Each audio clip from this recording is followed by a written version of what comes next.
Good morning mga ka-surfers.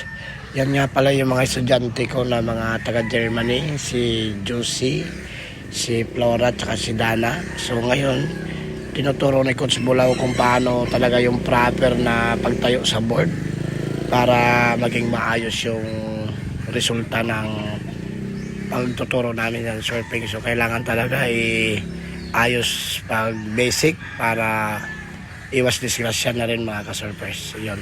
Inulit-ulit ni Coach Bulaw kay Josie para ma-perfect kasi minsan nahirapan kasi siyang paano kontrolin yung pagtayo sa board. So ayun, kuha niya na si Flora naman. Inulit-ulit din ni Coach Bulaw kay Flora para plastado yung pagtayo niya. So ayun. Wait a minute. Who are you?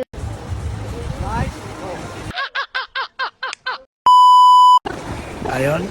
So inulit-ulit ko rin kay Flora para maayos din yung stance niya. Kung na-perfect na yan ni Flora, susunod naman natin yung isa ngayon. Ayun, perfect. Perfect na yan. Ayan. Isa pa. Isa pa, Flora, para perfect. Muli. Yun. Si Dana naman ngayon ang last. Magaling si Dana tumayo kaya hindi ako masyado nahirapan sa kanya pagtayo ng sa surfboard.